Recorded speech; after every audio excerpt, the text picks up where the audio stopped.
right, Tom? Yeah. Hey, Tom. I'm Chanel. Hi. Nice to see you today.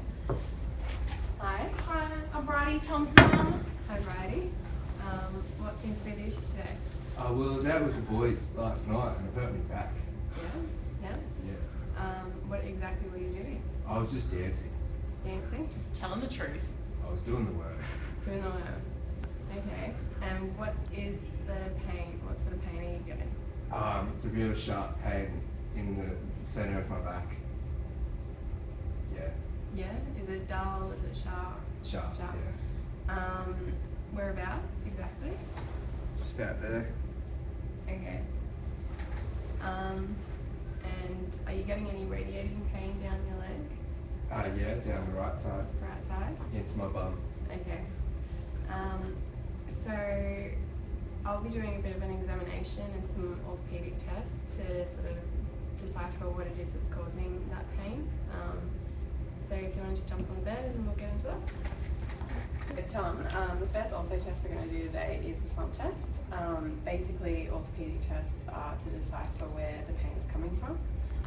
So to start off the slump test, I'm just going to get you to really roll your shoulders in. And do you get any pain with that for your lower back? Oh, I can feel it there, but it's not hurting yet. Okay. From there, I'm just going to put a bit of compression down your shoulders. Any pain with that? A little bit, not too much. So just bringing your chin to your chest. Any pain with that? Oh, it's still the same. And I'm just going to put a little bit of pressure down on your head. Any pain? A little bit. And moving through, I'm just going to lift your right leg up. This is the symptomatic leg. Oh, Yep. yeah, that Is hurts. One of the Yeah, symptoms? that hurts. Okay. The first ortho test performed was the slump test. For this test, the patient is seated, asked to slump shoulders. It's important to initially keep the cervical spine in neutral and then follow with cervical flexion. Patient is continuously asked if there is reproduction of their familiar radicular pain. Practitioner can apply pressure to shoulders and head or apex to increase intensity of stretch to reproduce signs and symptoms. On the affected leg, either passively or actively, the patient's knee is extended and ankle dorsiflexed. Patient is asked if radicular pain occurs. At any point during this test, if the patient describes onset of radicular pain, the test is stopped and it is indicative of a positive slump test. This is associated with impingement of dural lining, spinal cord or nerve roots. Hey Tom, so the second ortho test we're going to be doing is the straight leg raise. It's passive, so I need you to stay as relaxed as possible and try not to activate any of your muscles in your leg. So I'm just going to be placing my hand underneath your ankle, if that's okay. Yep. And then at the top of your thigh. And I just want you to let me know when you feel the reproduction of your familiar pain. Yep. Oh, yeah, there. There. So I'm just going to lower it a little.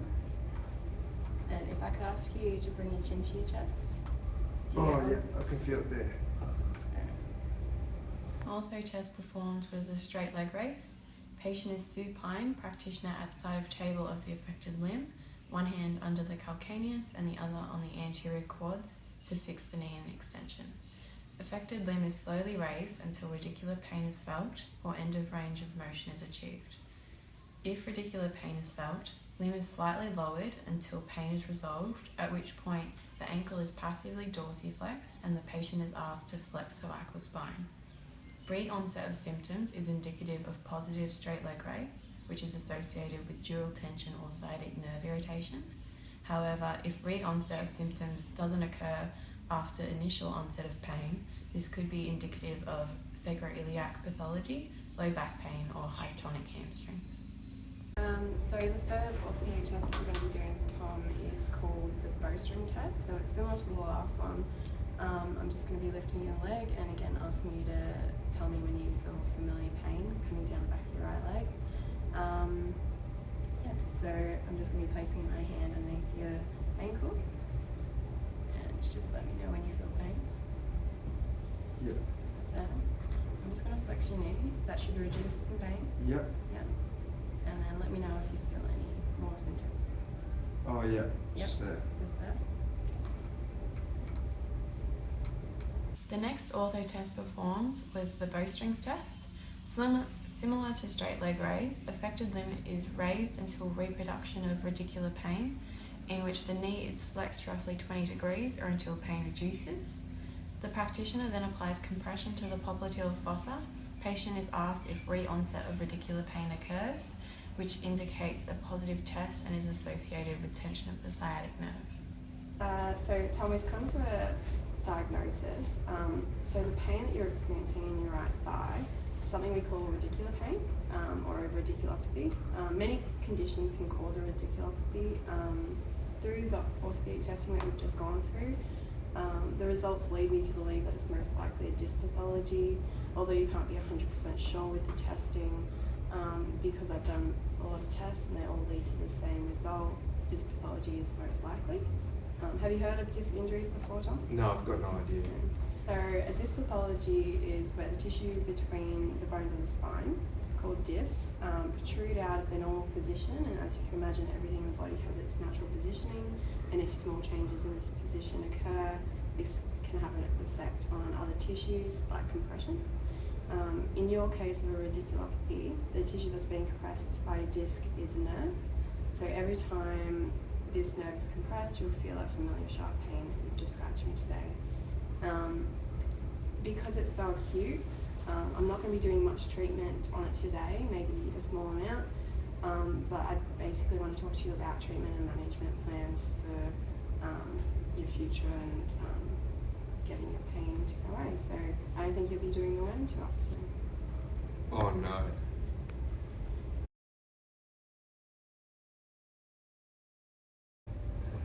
Alright, hi Tom, how are you going today? Yeah, alright, thanks, You man. Brody? Yeah, not too bad. Alright, so I've just got your notes up here from the referral from the GP and just having a look at your MRIs before you came in. So it is apparent that you've got a disc herniation and you've been explained about what that is? Yes. Yeah, okay, good. So the best option for this is probably going to be a discectomy. Oh, what? Discectomy, so it's a surgery in which we have a little small incision into the back around the area where we can expose the posterior aspect of the spine, and from there we can remove the necessary portion of the disc that's actually impinging on the nerve. So it is hugely beneficial. He may receive just that, his leg pain may just immediately go away because that nerve won't be impinged. There are some risks involved due to the limited exposure that we're going to have at the back end of the disc. We may actually operate at the wrong area or the wrong aspect, but we have got pretty good at it lately. We may overlook free fragments, so there might be a little fracture there, but in the X-ray and the MRI there wasn't any fractures, and we may decompress the disc inadequately, but that rarely happens as well. In terms of healing post-surgery, there may be pain in the back and in the leg afterwards. That's usually due to inflammation around the area just from the surgery, and it generally responds well to some anti-inflammatory medications.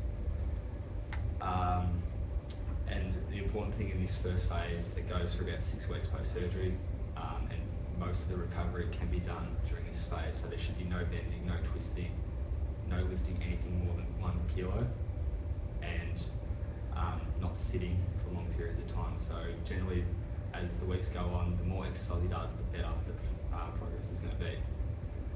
About 3 months after the surgery, we will have another appointment and reassess where Tom's going, and that's when we can start looking at things like returning to work, returning to school, starting to return to some non-contact, non-competitive sport that's not going to put too much stress on the back. And does Tom play sport at all? Yeah, I play footy. Footy. The bad thing about this is that contact sports are probably going to be avoided for at least 12 months, just to decrease the likelihood of there being a recurrent herniation, because you obviously don't want to be doing that at this age. So we're all happy with that? Yeah, I think that's the best I just want the pain to go away. Yeah, and I think the discectomy is going to be the best way to do that. So we'll book you in for that.